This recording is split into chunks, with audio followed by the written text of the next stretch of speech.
What is up, YouTube Nation? How are we doing today? I'm doing pretty good. I got a box of shit to organize because I'm going to college soon. And what I wanted to talk about today is how the world is ending. Well, not the world, but our world. The world that we grew up in. The world that we were raised in. The environment that we care about. The economic system that shaped us, this stability and freedom that we were born into, the freedom to be able to walk into the grocery store and buy whatever you want, especially in America. It's ending. It's ending. We have no idea what the next 10 years are gonna look like, and that is a fact that I think is weighing down a lot of people. This last decade has been a wild fucking ride, and anyone who's been alive and aware for the past 6 years knows and has felt it and has been changed because of it. I think it has brought us together and apart. The world at whole experienced a pandemic, experienced wars and famines. We experienced Trump in America. We experienced Trump. We experienced the world that he can build, the lies that he can spread, the distrust that he can foster. I don't want to get too political, but it's going to be hard to not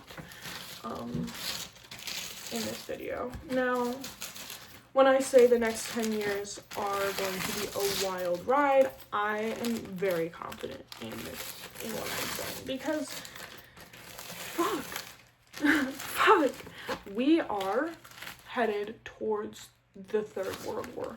It's not gonna look like the second one or the first one, but it's going to have some similarities.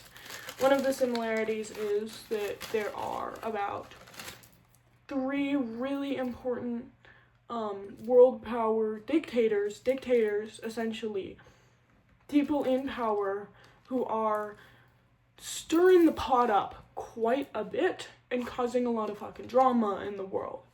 The drama that is going on in the world is kind of wild. And if you learned anything about the last World War, you know that this looks a whole lot, the state of the world, the state of America, what is going on in America and what America is doing to other countries, how we are allying with Israel to fund a genocide, how we are building AI data centers, how we are putting all of our trust and all of our funds into people that are incredibly rich and leaving the rest of the United States quite famished, quite, broke and poor and having a hard time. And we are fucking funding genocides, which is genuinely fucking terrible. Genuinely terrible. And also, there's just a lot of parallels. There's a lot of parallels, and what I mean to say is with full confidence, we are in World War III. And it doesn't look like World War II or World War I, and we're not going to call it World War III until we look back on it. Until we look back on this time, 2026, and we say, oh yeah, that was the start of this war. That was the start of when all this shit went down. And we could sit here and hope that all of this economic instability, all of this famine, all of this hardship will blow over, that we will figure it out, that we can lock in.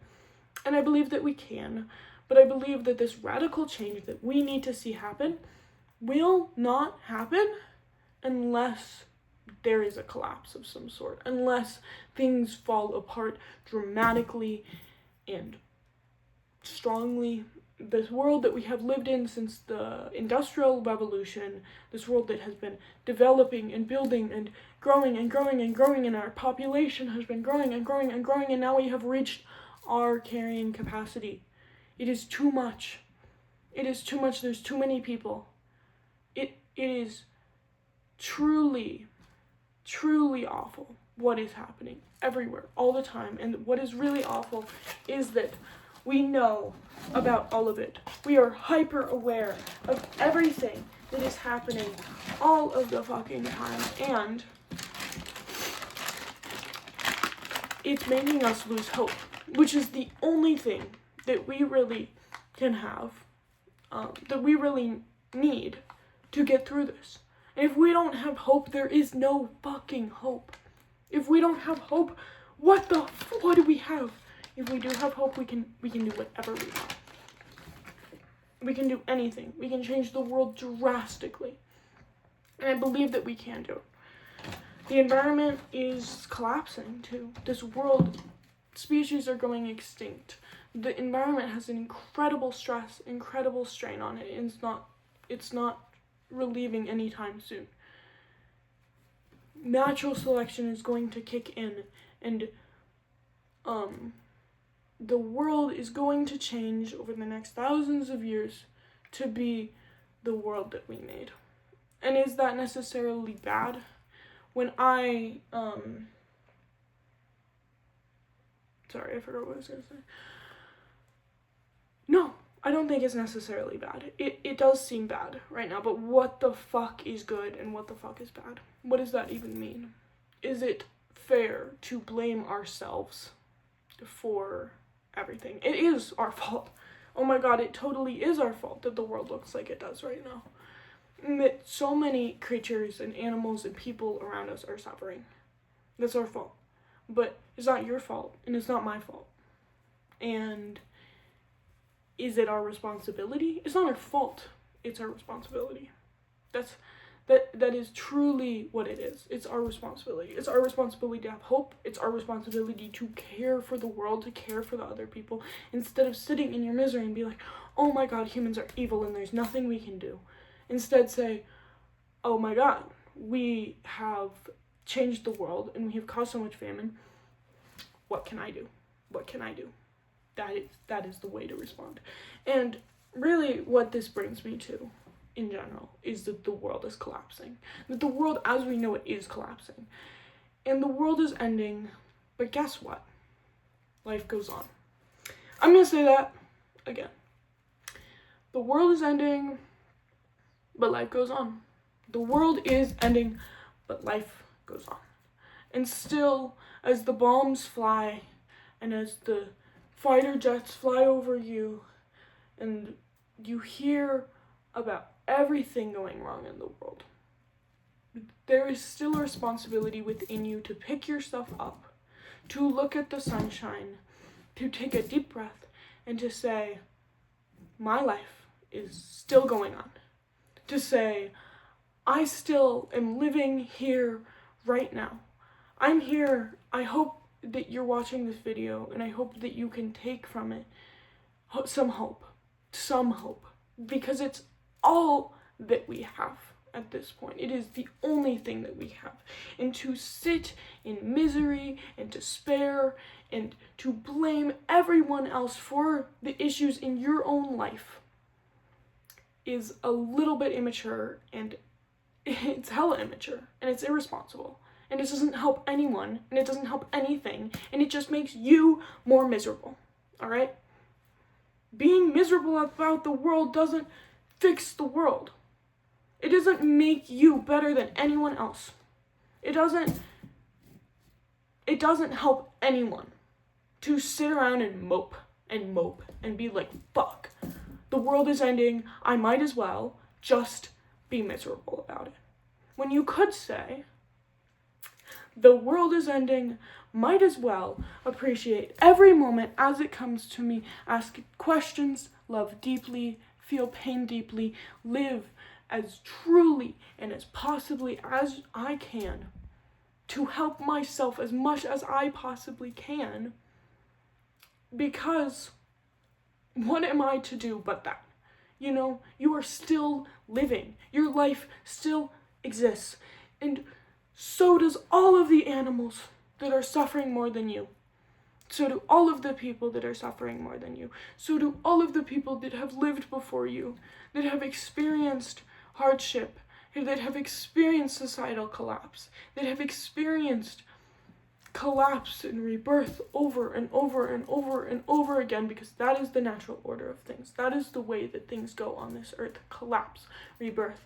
And there are so many people, so many animals, so many creatures that have lived through collapse and learned how to deal with it. There were good, happy, mentally sane people that lived through the fall of the Roman Empire, that lived through the fall of the Brass Age, that lived through the Ice Age and through the World War II, World War I. So many people that got up every day and went to the beach with their friends and laughed. Because they said, I'm not going to let the world ending stop my fucking life. Not yet. Not until it gets me. And until then, you might as well live. Help your community. Don't focus on helping the world. Focus on helping yourself, your friends, your family, your community, the place that you live and the people that you care about. That is what's actually going to make a difference. And what actually going to make a difference is if you pick yourself the fuck up and you actually do something. What pisses me off more than anything is when people say, I hate hippies. They're not actually doing anything. Okay, I might have to say that like, I'm a little bit of a hippie. Just a little bit. But, truthfully, what the fuck did hippies ever do to you? Truthfully, what makes me not a hippie is that I'm pissed off about this, and none of them are. None of them care. None of them care. To be a hippie means to be anti-establishment, to be anti-giving a fuck, to be, I'm going to go out in nature and I'm going to love deeply and I'm going to care. And sure, there's some bad hippies out there, but there's bad people in every group and in every demographic, and it's unfair to make these generalizations. And they are doing way more than you ever did, because they are living off the land. They aren't ordering from Shein. They aren't ordering from Amazon. That's against their values. They are growing their own food and making their own animals and connecting with their community. What are you doing? What are you doing? Sitting in your bed getting fucking angry at everything? At everyone? The world is ending, but life goes on, bitch! Life goes on. So might as well be the best person that you can be for everyone else, for yourself. Might as well. Might as well. Fuck. I hope you have a good day. I really didn't organize a whole lot of this. I'm gonna bring this to college. Yeah. I really hope that you can be okay. I really hope that this gives you some hope. I hope this gives you some hope. I hope this gives you some motivation. I love you so much. And